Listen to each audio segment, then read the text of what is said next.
Welcome to the Team America rally. Let's see, what should I say? SpaceX does rock, indeed. Actually, I'm pretty excited about the possibility of SpaceX and just generally becoming a spacefaring civilization, going beyond where we went in the past with where we went to the moon. It's crazy that we went to the moon over 50 years ago was the last time anyone went to the moon. And a lot of people think we didn't go to the moon, but we did. We did.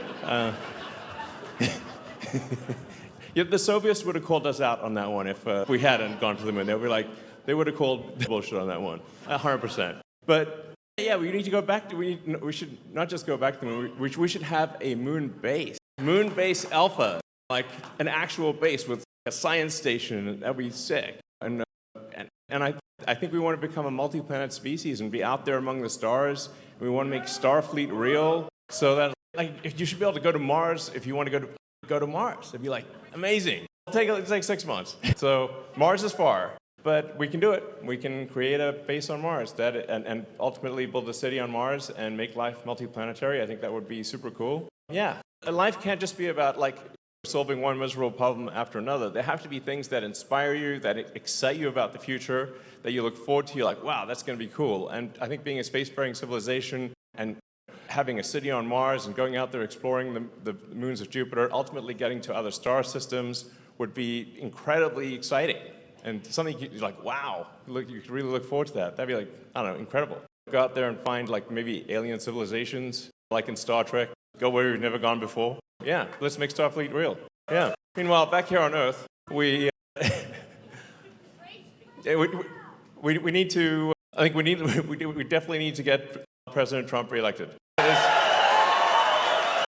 That is, I think, incredibly important. And I think I think America is great, but we want to be greater, and we want to do amazing things. And we don't want the Apollo program to be our high watermark. We want to do great things in America.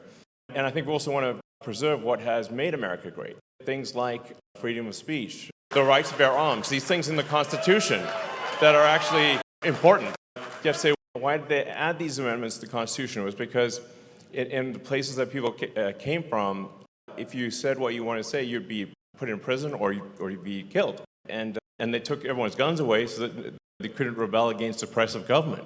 That's the whole idea behind taking the guns away. So I'm a big believer in the Constitution, big believer in what makes America great. And then we also need some obvious things, like we need actual secure borders. You're not a country if you don't have a border. What does it even mean to be a country at that point? And I went to the border just to see for myself what it was like, and it's like World War Z at the border. This is crazy, man. So obviously I'm in favor of immigrants. That the insane government spending is driving the country into bankruptcy. And just like a person, if you spend too much, eventually you go bankrupt. The federal debt's growing by $1 trillion every 3 months. Our defense budget is pretty gigantic. It's $1 trillion. But the interest that we owe on the debt is now higher than the defense budget, over $1 trillion and growing. This is not sustainable. So we have to do something about that, or the country's going to go bankrupt. So that's an essential thing too. Yeah, that's why we need the Department of Government Efficiency. That's on a brass plaque on a desk. It's going to be amazing. Exactly. As people were saying, it's common sense stuff. And America really just needs to remain the land of opportunity, the land where your success is a function of how hard you work and your talent. If you're talented and hardworking, that should be the only thing that determines whether you're successful. That's it. And America is also supposed to be the land of freedom. That means personal freedom. The government should not be imposing all these rules on people. And So government overreach is not cool. Twitter files. Freedom. Yeah, exactly. Twitter files. It was just nutty. People don't realize just how much government involvement there is in the media and how much the government influences the media. It's crazy how you'll see in fact, I think whoever's manipulating the media should mix it up a bit, because they're really not doing a great job. When they was a week before the debate between Biden and Trump, and everyone on the media was saying Biden was sharp as a tack. Sharp as a tack, sharp as a tack, sharp as a tack, sharp as a tack.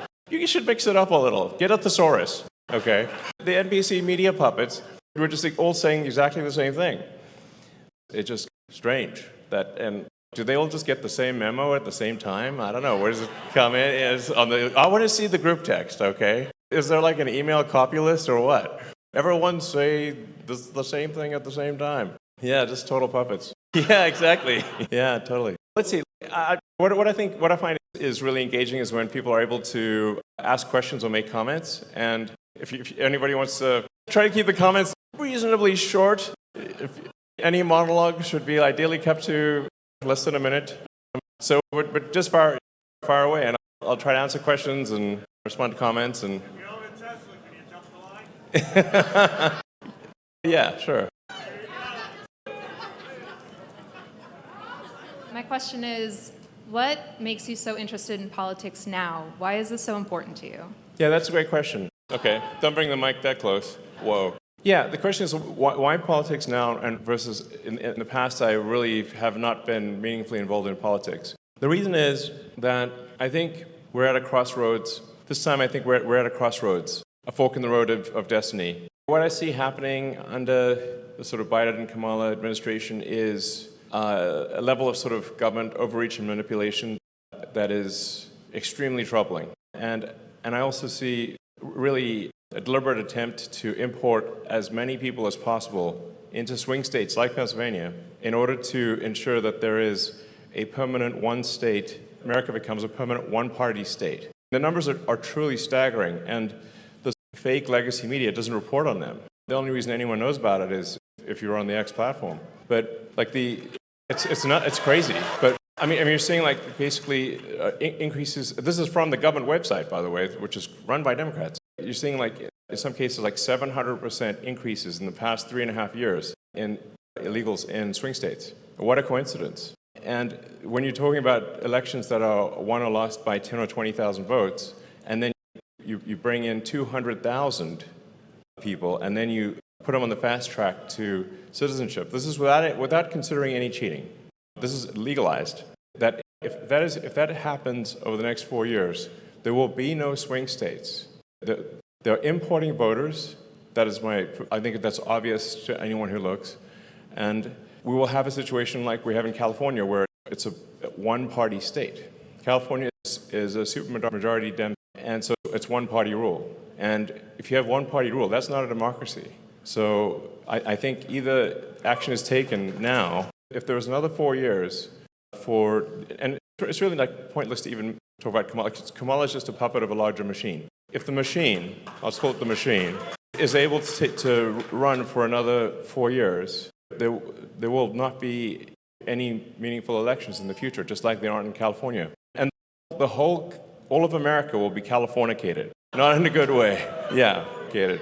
Ouch. We don't want, that would be a bad situation. In fact, it will actually be worse than California.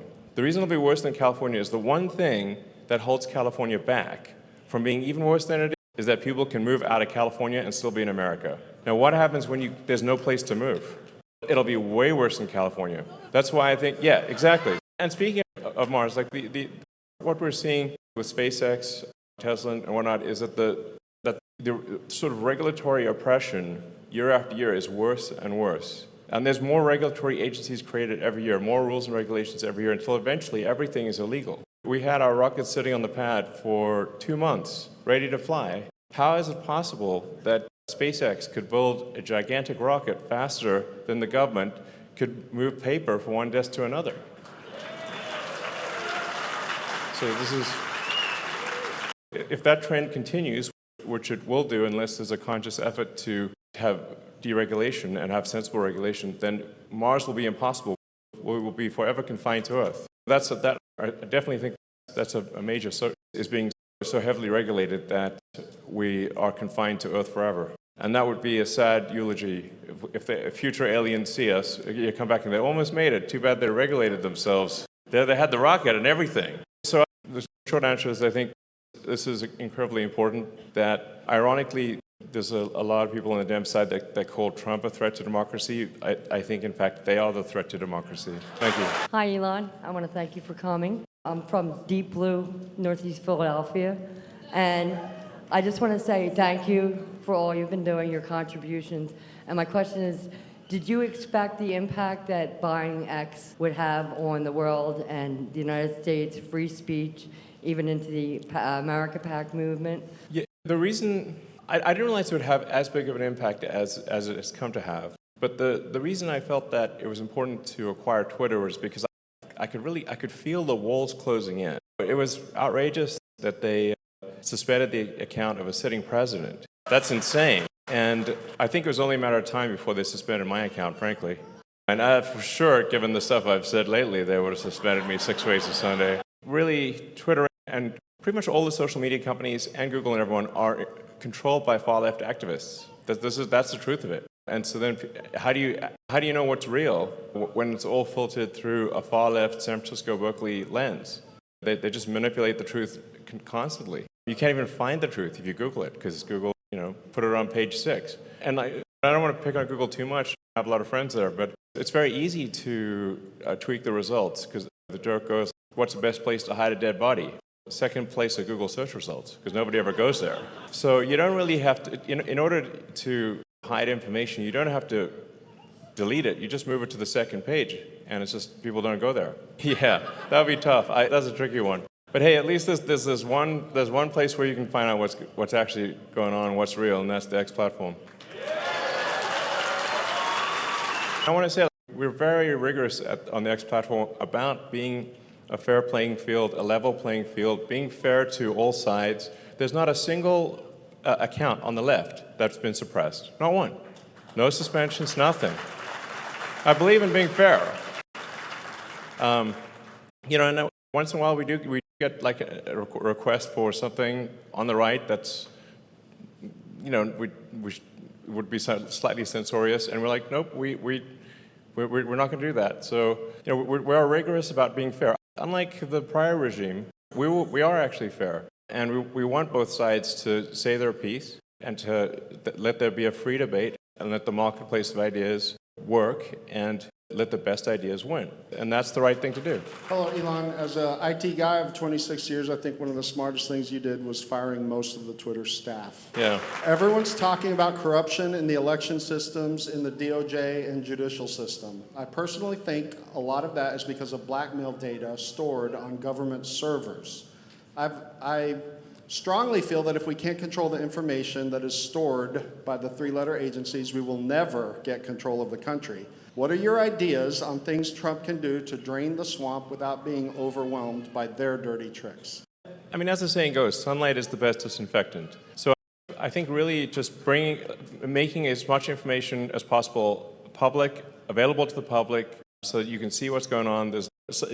I do have a top secret clearance, but I have to say, like most of the stuff that I'm aware of in top secret, like the reason to keep it top secret is because it's so boring. Yeah, but I think like the strong bias with respect to government information should be to make it available to the public.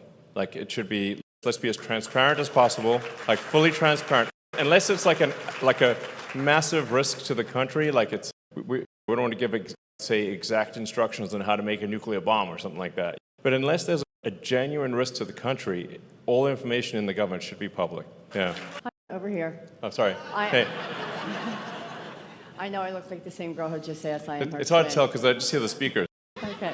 I am Denise's twin who just asked a question. I'm also from Deep Blue, far northeast Philadelphia in Parkwood. What I would like to ask you is, in applying the same efficiency that you did to removing 80% of the staff at Twitter to the Department of Governmental Efficiency, would you consider hiring Scott Pressler, who is an amazing man Absolutely. for that efficiency? Yes.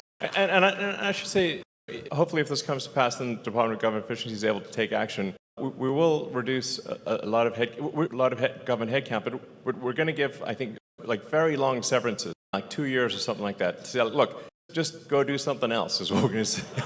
And you'll get paid for 2 years. But you got a lot of time to go and figure out something else to do. It's like the point is not to be cruel or to have people not be able to pay their mortgage or anything. It's just we got to move people. We just have too many people in the government sector, and that they could be more productive elsewhere. Hey, Elon. It is a pleasure. Me and my best friend started a company when we were 21 years old. We're going to be the next biggest beef jerky company in the US, I promise that. But what advice do you have for young entrepreneurs like us to conquer a challenge that seems almost impossible from the beginning? Generally, I think just try to make a good product or service, and it's really that. You have to say, like, what is a useful thing that you could do? Maximize your usefulness. What is that product or service that you want to make? Beef jerky, the best beef jerky. Okay, great.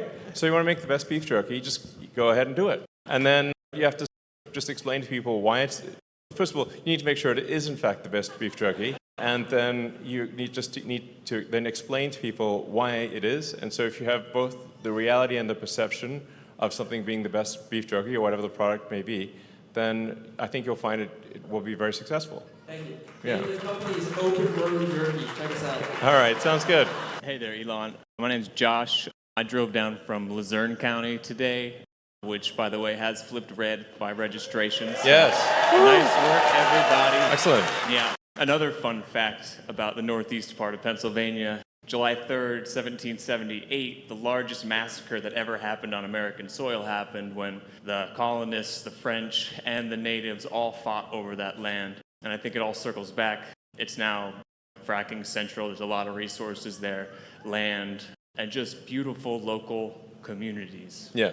And something that is happening at a rate that is conceivable, really inconceivable, the centralization of power to global elites and far off abstracted places that we can't touch.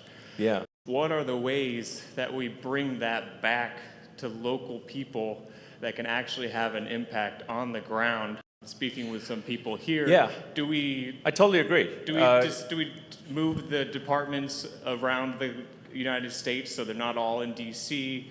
How do we get people on the ground empowered to actually make everyday changes in people's lives? I super agree with you. So I'm against globalist power. I think the UN should not have a lot of power. And these. It's like, who voted for them? I didn't vote for them. And it's like, we want power to the people. The power should maximum power to the individual. And so we should not have any sort of international treaties that restrict the freedom of Americans, and we should minimize the amount of federal interference at the state level.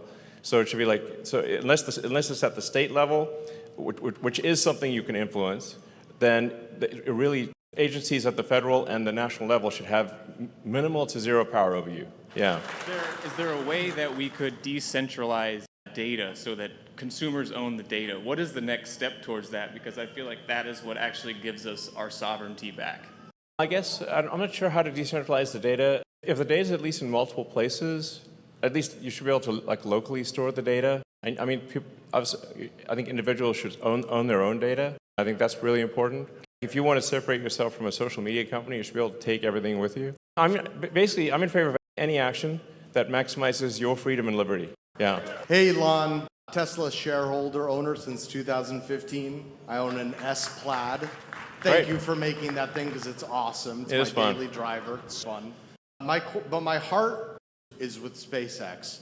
And so my question is, how will you, with Trump, be able to deregulate so that we can get more launches and get to Mars? Absolutely. That is a major factor for supporting President Trump, is that the sort of Kamala puppet machine happens. There's going to be just more and more regulations, and this slow strangulation by overregulation will continue. But Trump is very enthusiastic about deregulation, which is not to say we don't want any regulation. We just want sensible regulations. I think if President Trump is elected, we can actually take those actions, and we can cut the strings. Like I feel like America is like Gulliver, tied down by a million little strings, and we need to cut those strings and free the giant. Hey, man. Thank you so much for doing everything you're doing. Welcome. This is going to be a little long, but I think you're going to get a kick out of it. Okay. It's a sad story that turns into something funny you'll probably like. I was mostly a lifelong liberal like yourself. Yeah. Work in digital production and marketing stuff. Yeah, I mean, I believe in freedom. I believe in empathy. Like you should care about your fellow human beings, and that and I believe in like free speech, which used to be a thing on the left, and now bizarrely they want censorship. I'm like, what? And thank you for buying Twitter and saving free speech. And Babylon too. That was great, man. Anyway, so I have a case to plead to. Sorry, a little long. Anyway, I can't get into the details because there were stuff, but years ago I had my life destroyed by crazy woke people because I was injured. I lived in Los Angeles for about 13 years. Yep. And when I wanted to seek out like a court case and stuff, I had someone in the legal system look me straight in the face and tell me, you're not the right kind of white guy. This isn't gonna play out well for you. And I immediately was like, what the Yeah, what? That doesn't make any sense. I don't want to swear, but sure. Yeah, so, and I was like, is it because I'm from Pennsylvania? Also Ashkenazi and like Jewish, or maybe both? I don't know. Yeah. But I was immediately like, what is happening? And so it put me in a bad spiral, and I just went crazy. So I've always been a egalitarian person. And racism in any form is bad, whether it doesn't matter who it's directed towards. Yeah. And I started becoming more center instead of liberal, which is, it's an identity crisis because it's a big change. Sure. And working in an industry, like you understand, in our industries, you feel like an outcast and you don't really know who to talk to, and so it's awkward. So anyway, as a catharsis of sorts, I made this app called Pooper. Okay. And it lets you put animated pooping animals on your text messages. Okay. And it's been charting for years since I made it. It sounds funny. Yeah, so I think you'd like it just because sticking pooping animals on like Mark, Sure. You're talking to him, you can like stick it on his face or his text message and stuff. Yeah. And so he gets like a gorilla pooping on his text message. Yeah, I mean, I saw an interview with Mark Cuban and, what's her name again, Rachel Maddow, but I couldn't tell which was which. The question is, would you, because this destroyed me, I was really badly injured, I'm not saying you have to do it, I don't mean to put you on the spot, would you consider implementing that kind of thing onto Twitter where you could have a dinosaur or a monkey throwing poop and put it on top of Mark Cuban's stupid look that he has? Well, or I mean, Business Insider. About probably 5 million people have now heard about the pooper. Maybe 10 million. There's a lot of people going to watch this. I think that's some solid publicity right there. Thank you. Thanks for coming. You're going to help us win Pennsylvania and the entire... I should say it's incredibly important that everyone here and everyone listening, watching, that you go and make sure your friends, family, yourself are registered to vote, because the voting registration deadline in Pennsylvania ends at midnight on Monday. There's only a few days left. And so you just got to be a pest and hound everyone you know to make sure they're registered to vote and the registration is good, because the shot clock ends at midnight on Monday. Ha! Go! Because now you're going to be the head of the Doge. Have you thought about whether AI and blockchain can be used to track every dollar that the government spends, makes people accountable to the very last person, and we know exactly who agreed to a $400 toilet seat? Yeah. Can we do that? Is that in the Actually, set that's a of good idea. possibilities? That's a good idea, because actually trying to make sense of these incredibly complex laws and regulations where, a law gets passed that's like longer than Lord of the Rings, and no one's actually read the thing, like literally there's not actually one human who's read the whole law, and then that law gets amplified by 100 times by the regulations that follow. I think the only thing that could comprehend that is an AI, basically. So I think that would actually be a good idea, is like saying, okay, AI, just tell us what's actually going on, where's the money getting spent, what does this law actually mean, and simplify it, really. So, yeah, the amount of government waste that happens is truly staggering. If you've been exposed to government contracting, it's pretty nutty. It's like beyond, it's so crazy, it's hard to believe. So, yeah. So I think there's basically a lot of room for improvement there. And the net result will be a significant improvement in, like I said, in personal freedom and the standard of living in America. Hi, Mr. Musk. It is such an honor to be here with you. I am actually a former mainstream media journalist. I now teach martial arts in the city of Philadelphia to kids, and also in Camden. And I find that the character skills that they need, they get through martial arts, not so much through the education they're getting. And with my journalism background... That's great. I did martial arts too. It's great. It is a very healthy thing for kids to do, I think, yeah. And adults, too. Yeah, I will spar you anytime. Okay. My question is, I have such like a strong desire for truth that I feel like looking at X, but also coming to events like this is the only way that I can truly feel that I confidently know what you're saying and how you're saying it, which I appreciate. Yes. What do we do for kids so that when they get older, they can see through it? Because what they're learning now, I think, falls short of not just the character, but also their ability to discern their own opinion. Yeah, that's a good point. I think teaching kids critical thinking is very important. They should be taught critical thinking. It's like a mental firewall. If you teach kids critical thinking at a young age and just teach them the types of fallacies that they're likely to encounter, the sort of forms of trickery, straw man fallacy, or there's like the various ways that information, that media or people will trick you, and just immunizing kids effectively against that, I think early on would be a very good thing to do. Basically, just teach kids, don't be skeptical about what you're told. It may be true, it may not be true, or it may be that often there's a certain percentage chance that it is true. And you want to consider the evidence, weigh the evidence to decide what is the probability that a certain thing is true or not true. And then when you hear more evidence, then you change the probabilities. Generally, I believe in the sort of physics approach to thinking, which is that you're always weighing the probabilities that something is true or not true, or that there may be a third explanation, and be very open to new facts changing your mind.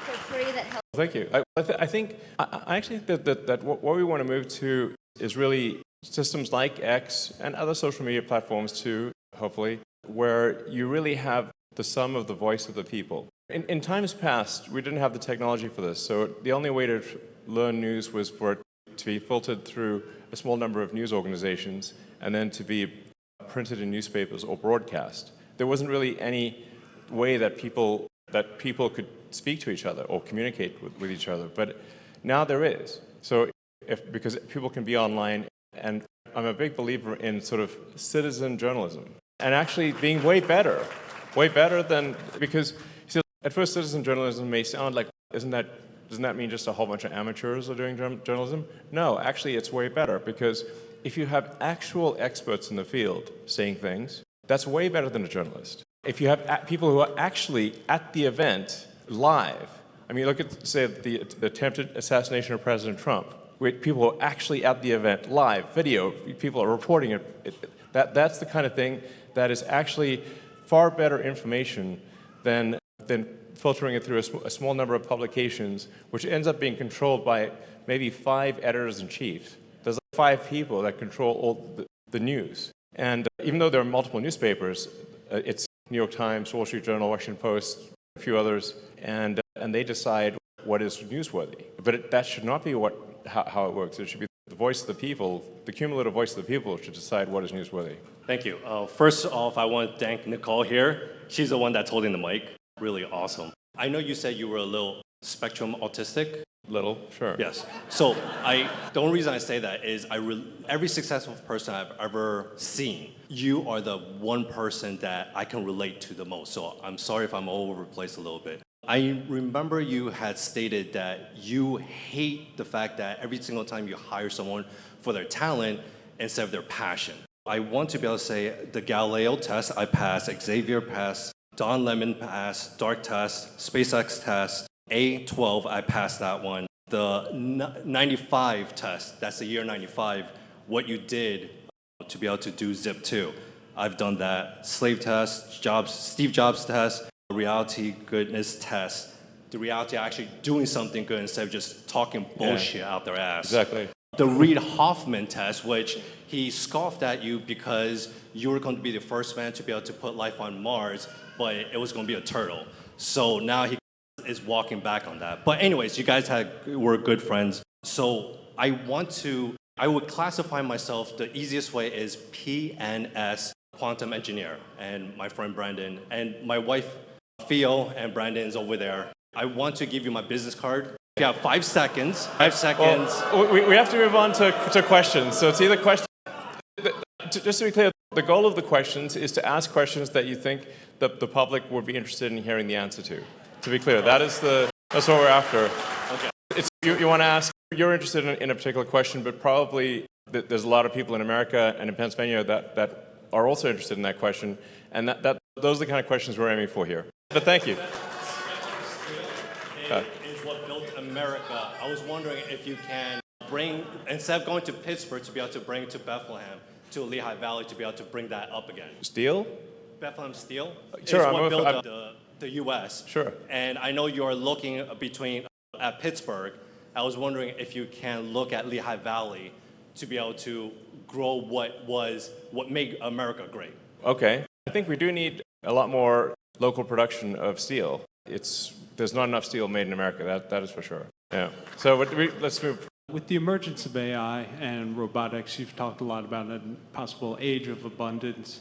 Yes. What are some of the steps that you believe should be necessary to lay the foundation that it's more of a utopia for humanity than a dystopia? And while you answer that, would you mind signing an unauthorized biography written by my 6-year-old son and possibly a copy of my Hitchhiker's Guide to... Sure. If it's for a 6-year-old, sure. The biggest thing for development of AI is that it be maximally truth-seeking, which sounds like an obvious thing. What I see being done with a lot of the major AI companies is not truth-seeking. They're aiming to be politically correct, which means lying, essentially. So I think this is absolutely fundamental. And like an example being, for example, when Google came out with Google Gemini, and people asked it which is worse, global thermonuclear war or misgendering Caitlyn Jenner. And it said misgendering Caitlyn Jenner, which even Caitlyn Jenner said that is not correct. So that's an insane thing for an AI to say. Because if you have some sort of omnipotent AI, it could conclude, like logic, that the best way to avoid misgendering is for there to be no humans. Because if no humans equals probability of misgendering equals 0. So you could get like some very dystopian outcomes if you do not have a maximally truth-seeking AI. I think that's very important. That's the reason for XAI. You can't have an AI built on a throne of lies. Hi, Mr. Musk. My name is Dave Cochran. I am so ecstatic to be here. I do have the uttermost respect for you, sir. Thank you. I'm going to try to keep... I wanted to bring in my sketchbooks. I'm an inventor. They would have been stacked this high. But I'm not here to pitch my ideas. I really want to know, are you going to play a part in the office once we get Trump in there and do things and maybe incorporate the space program in other areas of the country? I tried to move to Florida. My mother's 90. I want to be part of it. I want to do it right here. And I want to bring manufacturing here and the space program. Yeah. But I'd like to see you involved, that's for sure. Yes, I intend to help. I intend to do a lot of work to improve government efficiency. I believe this is very doable, very achievable. Like I said, it's really like we need sensible regulations, but we can't have insane regulations. When I looked it up, I think there was something like 428 agencies, federal agencies that exist. That's almost two agencies created per year since the founding of the country. So, yeah, exactly. Not to mention the NGOs that. What's weird about a lot of these NGOs is they're actually funded by the government. So it's a government-funded, non-governmental organization, which is, it just ends up being a self-licking ice cream cone. It's like bizarre. How do you shut it off? You have to shut it off at the government level. Yeah, I think I do intend to, if I'm assuming President Trump is willing, and I think he is, I intend to play a significant role in making government efficient. I tend to be quite literal. So and I think it would free up, I think it would allow for so many things to be done that are incredibly difficult to get done. Like the Boring Company was trying to dig a tunnel, just a road tunnel, under the Colorado River in Texas, and has been waiting 2 years for a permit for a simple tunnel under a river. Because it's a federal river, it's 2 years, and still no end in sight. Yeah, it's ridiculous. Can't get anything done. It's illegal. So. The subject of transparency. January 6th, there's a single attempted act of violence were the 2 pipe bombs at the Democrat and Republican headquarters. The government released a picture of the pipe bomber sitting on a bench, talking on a cell phone. It was time-stamped. We know there's video cameras probably every 5 feet in D.C. Right. Why haven't they announced who the pipe bomber is? Maybe he's a federal employee. Maybe. Some detectives on Twitter, I think, were pretty clear that it was obvious who it was. Can't they just tell the truth? Yeah, I think if President Trump is elected, we're going to get to the bottom of a lot of these things. So I think it's going to be like massive data dump and then have at it. Take a look at all the information. Yeah. So maybe there's an innocent explanation. Maybe there isn't. Let's find out. I know you're a bit busy, but were you to start another company, what would it be? Would it have anything to do with helping more schools be like Astronova? And what is the future of Astronova? I have to say, I'm not chomping at the bit to start another company. I have 17 jobs, and then another one, I suppose, with the Department of Government Efficiency. Although I think improving government efficiency will be really helpful in advancing space and a bunch of other things, and just freeing people around the country to do what they want to do. I think as far as education is going, I think actually AI is going to potentially be a very good educator. Because the AI basically will know all the facts and is infinitely patient and can move as fast as you'd like. And I think there's a lot of opportunity for AI teachers to be extremely good. So thanks. Thanks for all you do, and congratulations on getting Booster 12 back to the Megazilla. Thank you.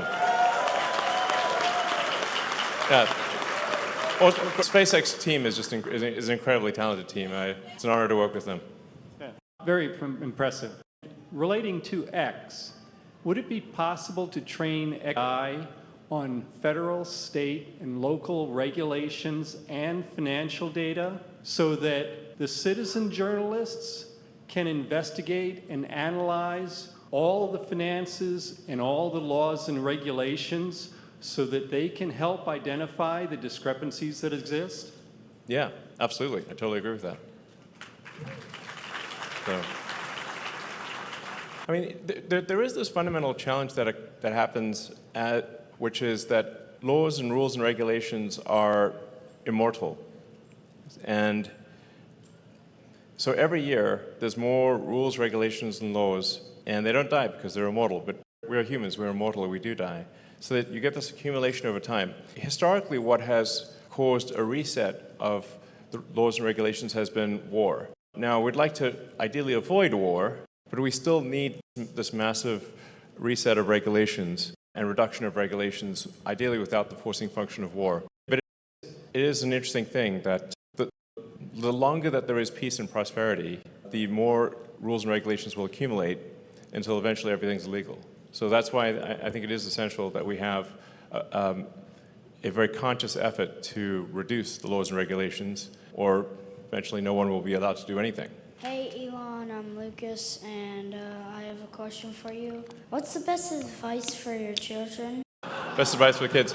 Generally, my advice is just to try to be as useful as possible to society. Be a good person, and just try to give more than you take. That's a big deal. Yeah.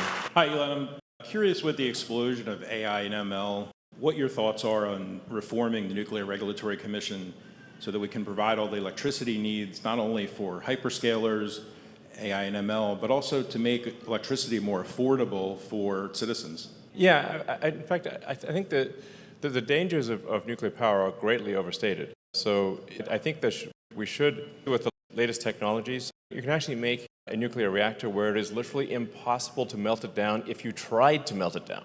If your goal was to melt down this nuclear reactor, the new designs, you will not succeed.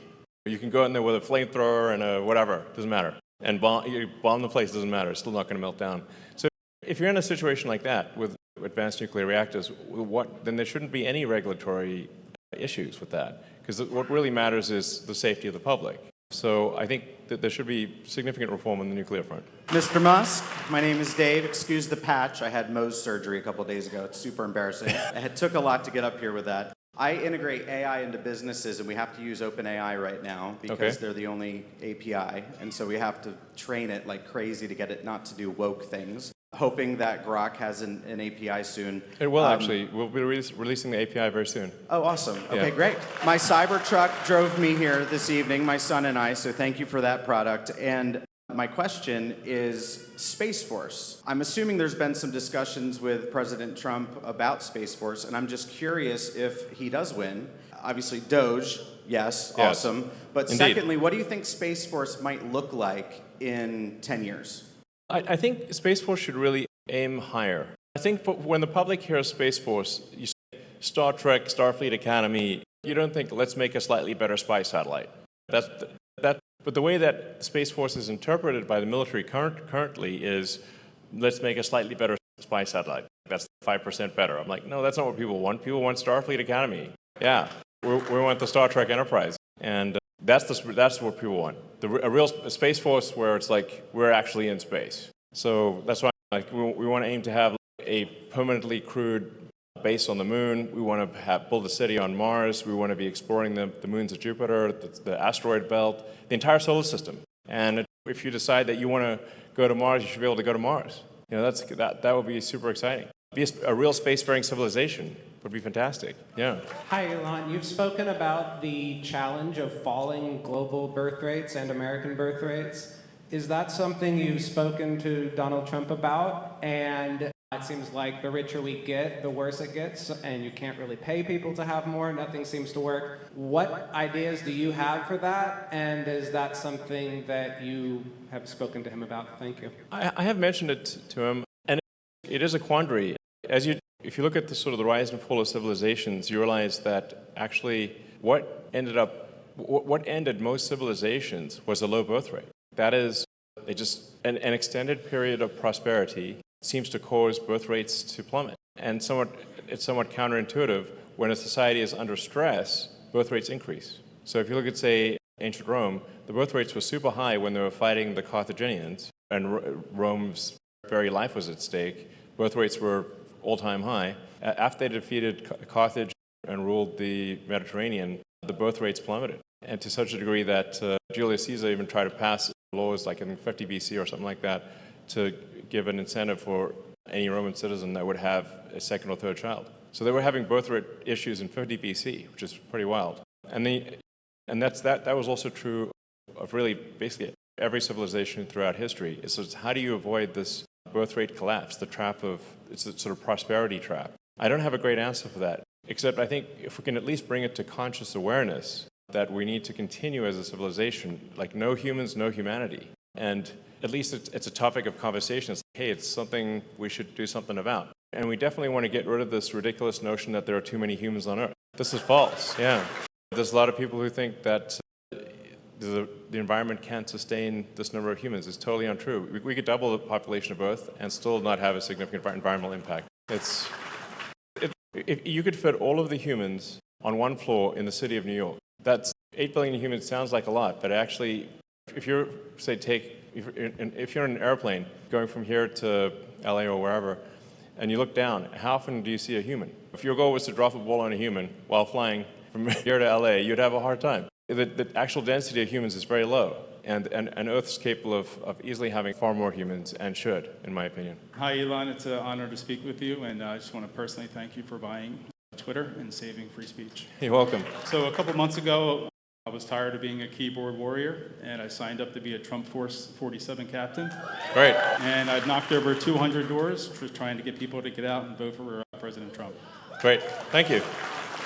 That's super important. As was asked to me at the beginning of this talk, why am I so involved in politics this time? It's because I think this time it's a fork in the road. And it's, frankly, I think we're doomed. If Trump doesn't win, I think we're doomed. We're in the doom loop at that point. He's got to win. And I think for those who are in areas that are normally it's like deep blue areas, if you think you won't get assaulted, put a Trump Vance sign on your lawn. A lot of it is people are like, they need social proof. They need evidence that they're not alone. And so probably a lot of people in these nominally blue areas would actually vote for Trump if they thought someone else was voting for Trump too. And so if you just put the sign on the lawn and be loud and proud, then I think people will be like, you know what, I think I'll vote for Trump too. I have a rhetorical question. Can you buy Disney and fire David Muir? Now that's a real interesting idea. So DEI has become a cancer, and I was wondering if there's anything realistically that the federal government can do, or the Equal Employment Opportunity Commission, to put a stop to this. Yeah, I think the government should be actively saying that it is illegal to discriminate on the basis of race, gender, or anything else other than merit. It is illegal. It's not right. It's not morally right, it's not legally right, and it doesn't matter who you're discriminating against. The point is not to have discrimination, but a different type of discrimination. The point is to not have discrimination. That's the whole idea. Yeah. First of all, thank you for all you're doing, and thank you for being you. I appreciate the kind words. Thank you. In the book, all the mystery behind the glitter conspiracies is revealed, and the details of Mission X is exposed, where SpaceX is utilized to deposit a layer of glitter above the atmosphere, which deflects the red and infrared light away and cools the planet. My understanding is that this is being kept secret because you don't want environmentalists or other people to come in and regulate and stop it from happening. Why isn't the public being made aware that it is essential that Donald Trump be elected for this to happen? Because Trump will not have to ask permission to save the planet. He'll just do it. And I'm just wondering if you feel the same sentiment. And then there's also been some rumors on the internet that you're going to not only do this, but then you're going to use it and charge the other countries of the world to support it. You're going to lower the deficit, another source of income, and there'll be no more wars between electric vehicles and oil fossil fuels. So why won't you tell people, elect Trump, and this will happen? Because if it's anybody but Trump, regulations or it only takes one person to complain and it won't happen. I think it's for sure true that when we've got so many regulatory agencies and there's so many rules and regulations, basically Washington is like a sea of brake pedals. Everyone's got a brake pedal, but nobody's got an accelerator. We're going to add some accelerators because all they want to do in D.C. is stop anything. It's just a sea of, I just call it a sea of brake pedals, like it's brake pedals in all directions. And how can you make progress if you've got a sea of brake pedals? It's not possible.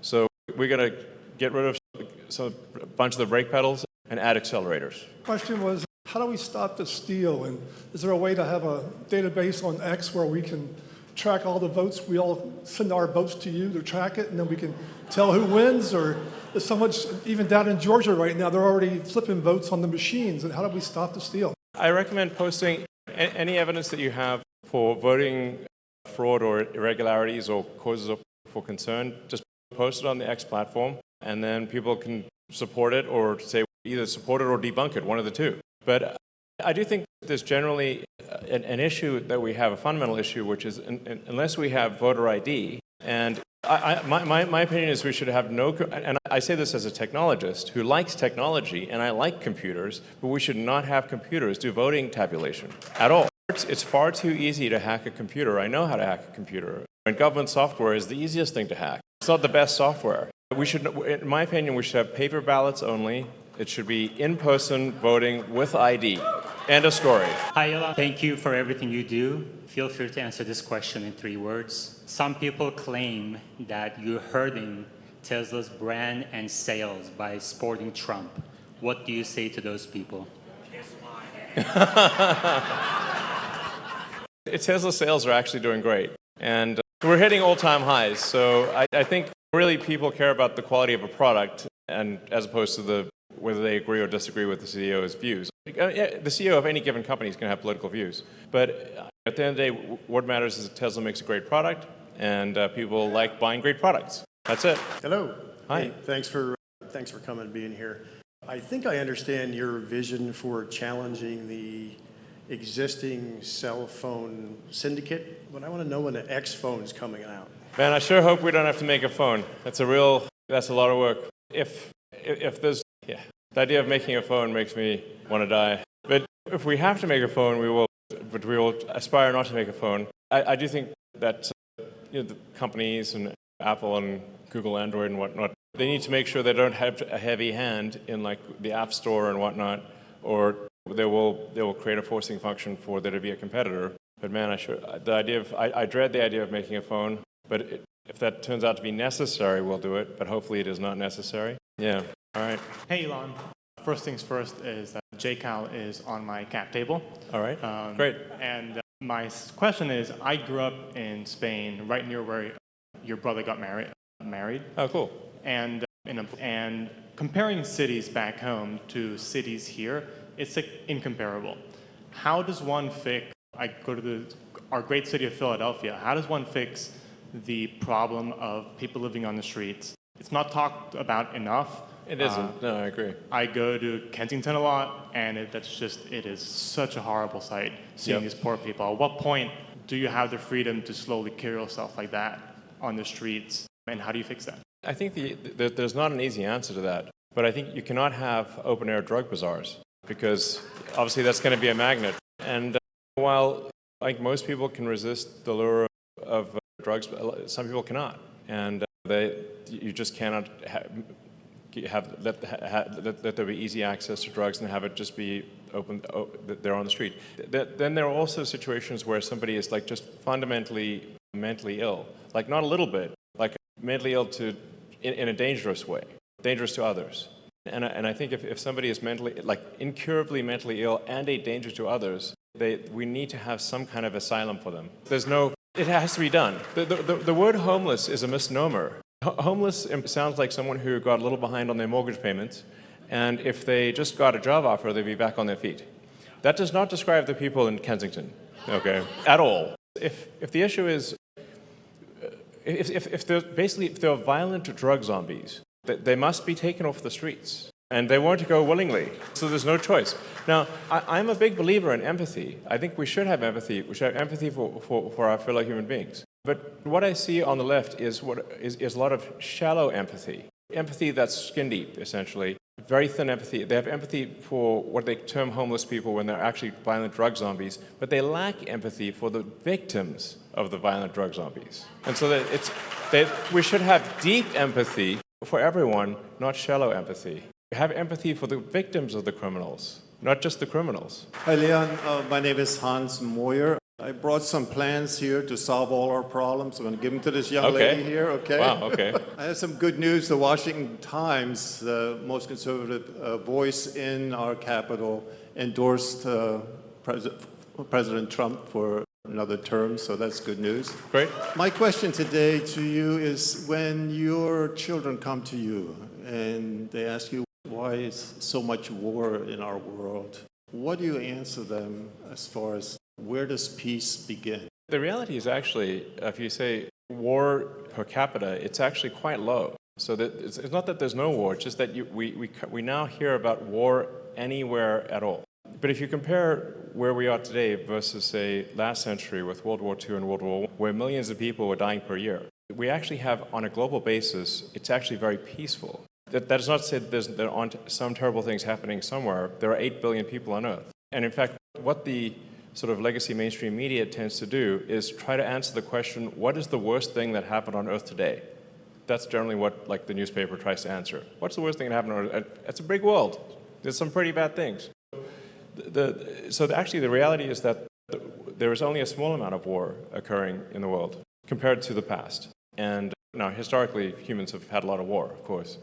But I think actually for countries, say, the United States, the issue is that we've had peace for such a long time that we are a victim of prosperity. It's sort of, and this, when you have peace for such a long time, you have this accumulation of rules and regulations that binds society. That's why I call it the slow strangulation by overregulation is what happens in peacetime, and a dramatic decline in the birth rate. And the decline in the birth rate it's not something we've ever evolved to react to.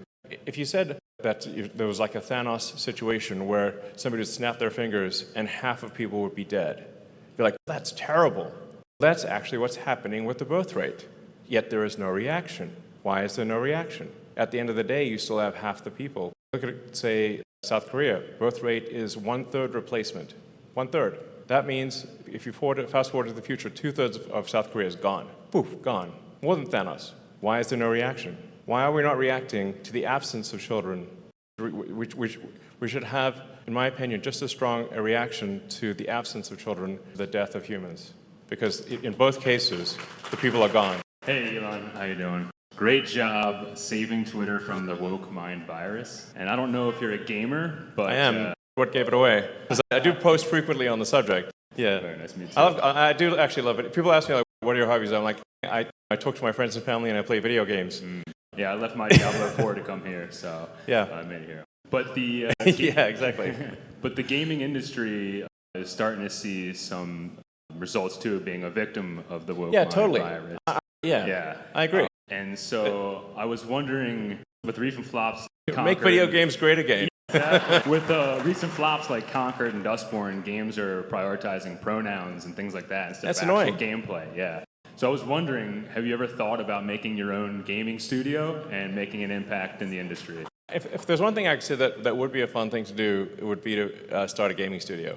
Because I do actually intrinsically love video games. And I think actually if you apply AI to video games, you could really make it just some incredible, make incredible video games. So yeah, I think just generally for content, the problem with the sort of DEI and the woke mind virus is that it kills the art. It's just like as soon as when you can see something that is forcibly imposed on the story and it's discordant, it destroys the art. And now it's hard to enjoy the story. It kicks you out of the story because you can just feel that you're being lectured. We're seeing it in movies and TV and all that kind of stuff. Let me just enjoy my video games. Exactly. I know, come on. Not video games, too. All right. Hi, Elon. As a child of science fiction and being raised on Asimov and the grandeur and the beauty, I'm teaching my daughter the same thing. She's 6 years old, and we've had conversations watching all of your rocket launches, and she's asked me, when can we go for a walk on the moon? So I have to ask, what's a realistic timeline for me to take my wife and my daughter to the moon and go for a walk? That's a great question. Our goal with Starship is to enable anyone to go to the moon or Mars or elsewhere if they want to. And I think that is actually genuinely possible with a fully reusable rocket.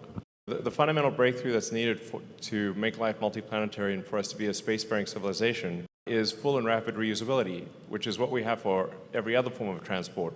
We've got our cars are reusable, our planes are reusable, bicycles, horses, they're all reusable. But rockets historically have not been reusable, they've been single use. And that means you've got to have a whole new rocket every time you fly, which obviously makes it extremely expensive. But with Starship, we're close to achieving full and rapid reusability. And that then drops the cost of space travel by literally 10,000%. Like, no exaggeration. It's a 10,000% improvement. It's insane. It's the difference between if you have to refuel your car or get a new car. What's that? That's a really big cost difference. But imagine, and the situation historically with rockets is if you went on a journey, if it was a car, you'd have to get a car and then tow a smaller car behind you to leave the other car there and then come back in the little car. Which is insane. You need a second car just for the return journey. So that has made space insanely expensive. But once it's fully reusable, now the cost is simply whatever it takes to refill the rocket. That's it. And that's a massive change. Thanks. My name is Amanda. I'm a single homeschooling mom of a beautiful daughter. I chose to do this because of the inefficient education being provided through this country's public school system. Yeah, I think our education system is messed up. They're just like indoctrinating kids with like crazy ideas.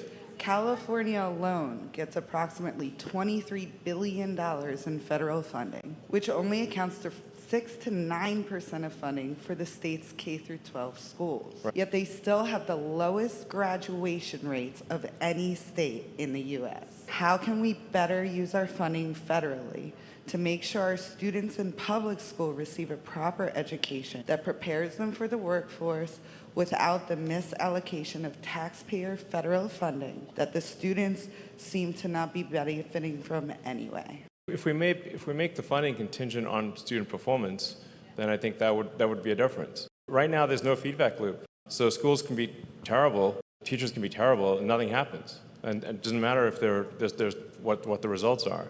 If you have no feedback loop for improvement, if there's neither punishment nor reward, there's no reward for excellence and there's no punishment for failure, then you're going to have basically communism. And then it's bread lines and ugly shoes. We don't want that. Yeah, I met someone a few months ago who was telling me how he grew up and his father was an ambassador and he went to Hungary when it was still under communism, and he remembers going into a store and trying to buy something, and you had to basically beg the store clerk to allow you to buy something. Okay, I was like, please do me a favor and allow me to buy this thing. That's how crazy it gets. But if you've got no feedback loop, essentially the store clerk knows that they'll never get fired, doesn't matter what happens, and they could be great or they could be terrible, nothing happens. Then you get the outcome you should expect, which is terrible results. Whatever you incent will happen. And so we need to have an incentive for excellence, where there's reward for excellence and there's punishment for failure. That's it. Hi, Elon. My name is Finn, and I actually go to your alma mater, the Wharton School of Finance. All right.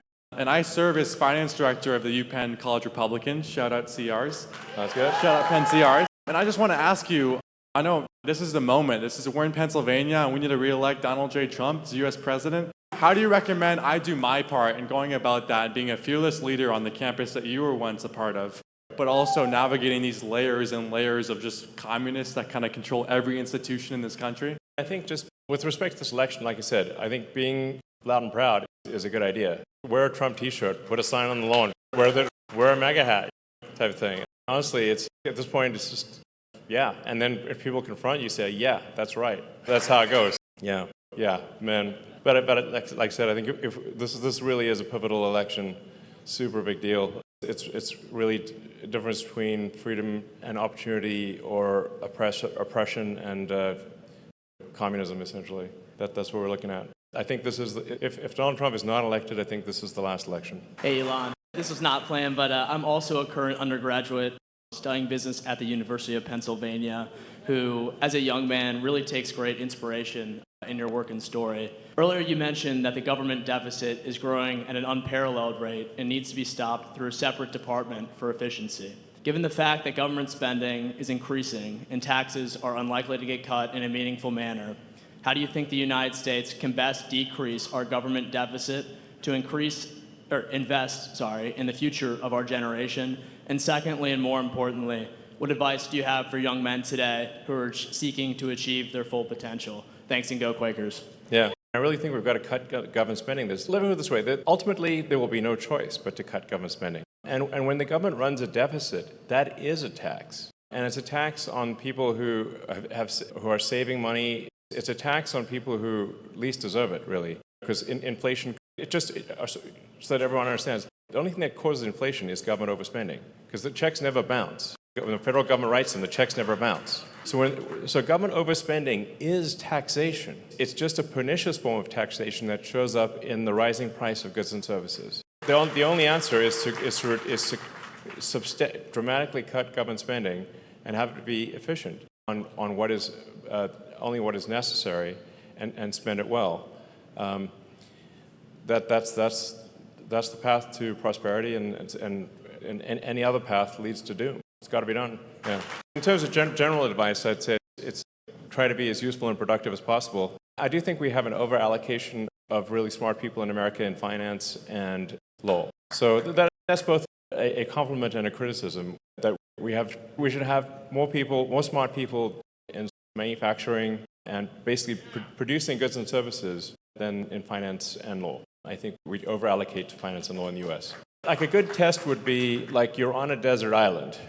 Who do you want with you? A lawyer? Probably not. So it's not to say that we shouldn't have lawyers, but just we should maybe not have as many lawyers. And so I think if you want to say, what would be a useful skill to have if you're stranded on a desert island, and aim for that. Hey Elon, thanks very much for coming, and thanks for everything you're doing for the human species. And I wanted to know what you think, like where you see humans 1,000 years from now, assuming there isn't a nuclear situation, and what you think about the nuclear situation currently and non-proliferation. And you talk a lot about, at these events and in your interviews, going to Mars in order to safeguard humanity. But there's a lot of things that can occur that could affect the whole solar system. What do you plan to do about that as well? The whole solar system? Look, I think if we can just, I do think that there is an important threshold where if we're able to make life multiplanetary, meaning like that you can get to the point on Mars where Mars can grow by itself even if the resupply ships from Earth stop coming, that's the critical threshold where the probable lifespan of civilization is dramatically greater. So it's not enough just to go to Mars and have like a small base or something like that. You've got to actually have enough resources on Mars that if resupply ships stop coming for any reason, and it could be that things on Earth ended with a bang or a whimper. And currently it's trending to end, it's tragic. Currently things are trending to end with a whimper in adult diapers because of the lack of birth rate. But as soon as we can make life multiplanetary, sustainably multiplanetary, the probable lifespan of civilization is dramatically greater. And I think that's really the fundamental test, is can we get to that point before civilization collapses? Can we make life sustainably multiplanetary before something happens on Earth to prevent that from occurring? And if we do, the future is exciting and bright. And Mars may one day come back and save Earth, just like America came back and saved Europe and saved the rest of the world. 3 times last century. 3 times America saved the world last century. And what a disaster would have been if America had not existed. And one day, Mars may play that same role on Earth. Good evening, Mr. Musk. I just wanted to ask, as a citizen of the United States and the United Kingdom, if you could get Donald Trump to pressure the United Kingdom and the EU to get you into those summits, to get more American businesses into Europe and not to be so aggressive. I think there's some weird things going on in Europe. And there's a lot of, although we've got quite a lot of bureaucracy here, but in Europe they've got country-level bureaucracy, and then they've got EU bureaucracy on top of that. EU headquarters in Brussels is a monument to bureaucracy. It's really next level. And unlike America, they don't have a First Amendment. You don't actually have freedom of speech in Europe. We're like a pretty rare situation having freedom of speech. There's crazy stuff happening in the UK where people are getting like 2-3 year prison sentences for Facebook posts. Yeah, I don't think I should go to visit Britain because they're going to drag out some tweet and say 2 years in prison for this tweet or something bullshit like that. So anyway, it's Trump elected, we can put a stop to that stuff and say, no way, nope, no throwing people in prison for random social media posts. That's crazy. Yeah, it's happened a lot. No, it's so crazy in Britain that they actually have released convicted pedophiles in order to imprison people for making social media posts. That is a real thing that happened. Insane, yeah. I'm a medical student. Unfortunately, radical ideology, including gender-affirming surgery, chest feeding as they call it, has infiltrated our curriculum. Unfortunately, if you speak out against this, there are grave consequences. I have to meet in private with like-minded individuals to discuss this. I'm worried about the health of our patients and our citizens, and more importantly, the general trust in the medical system. As a society, how do we push out these ideologies, but also speak out and have freedom of speech without facing the fear of retribution? Well, elect Trump, honestly. The problem is that the government institutions under the formerly liberal left are pushing for censorship under the guise of something being hate speech or being, their favorite word, disinformation.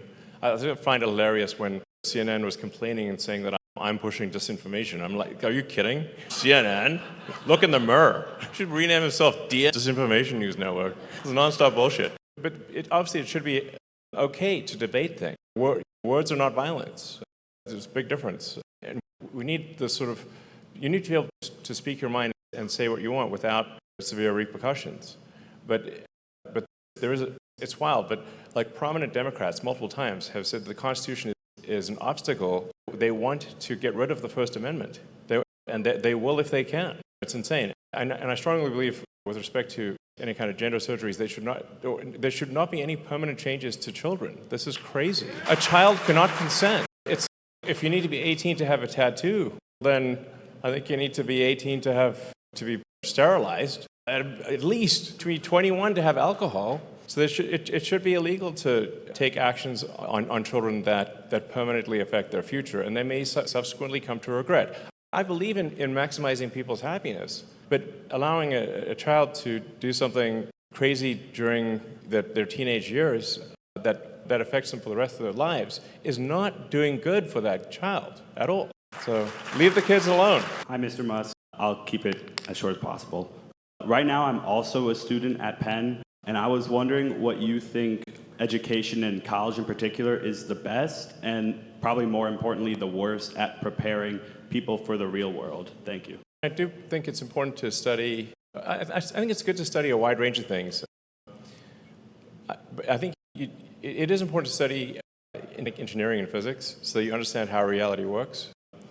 I think it's also important to study history and literature. So it's not purely a matter of studying engineering and maths and physics. But I think if somebody does not study physics at all, then it's hard to tell the difference between what is a real technology and what is witchcraft. Physics allows you to distinguish between witchcraft and reality. And you learn, why does an airplane fly? Why does a microwave heat food? Why do these devices work? How is your phone able to receive information through the air, invisibly? And if you study physics and engineering, you get to understand these things. But I think it's also important to study history and philosophy and literature. I'd go with a wide range of subjects, but make sure that physics is in there somewhere. Yeah, like I think if somebody's like the CEO of an airplane company, they should know how airplanes fly. Yeah, call me crazy. Hi, Elon. I'm in college right now studying computer science, so I've taken a big interest in AI and specifically your work in it. You've talked a lot about AGI and how an omnipotent AI could make the decision to kill all humans to avoid misgendering them. Yes. As you know, the way LLMs work, large language models, is they just predict the next word that comes in a sequence. So how do you see it going from something like that to something that can think and make decisions with the power to do that? Well, I think that's happening pretty quickly. So, yeah, I think when you distill any given field down into its first principles, essentially, I think you can almost think of intelligence like a compression problem, where if for any given field, it can be physics or any field, you can distill things down to their most basic axiomatic elements, the things that are extremely likely to be true, and then you can reason up from there to reach a cogent conclusion. I think if you apply that sort of first principles compression to a field, and then you decompress it and can test the results against reality, then AI is capable of innovation and discovering new physics. But this is an esoteric subject. That's how humans have done it, essentially. Physics has been about formulas that define reality, but you can also think of it as the compression or decompression formulas for reality. If you have a starting point and you run the physics formulas, you will eventually get a reality like us. Economics is a simple subject. My name is Lev Parado, and I am the designer of Asteroid, the zero-G indicator for the Polaris Dawn curve. My question is, when are we going to send kids under the age of 18 to space? We need to have other generations to space to start a colony. We do, absolutely. I think it should be, if Starship is ultimately successful, which I think it will be if it's not stopped by the government, then anyone who wants to go to the moon or Mars or elsewhere will be able to go, which includes kids and families and anyone who wants to go and homestead on Mars, essentially, which I think would be very exciting.